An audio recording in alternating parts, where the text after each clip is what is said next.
Hello and welcome back to our channel. So today in this video we are going to discuss about how to log in your Messenger app.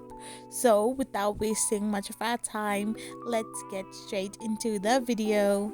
First and foremost, all you need to do is simply tap open your Messenger app, and once you open it, all you need to do is simply type in your mobile phone number or your email address.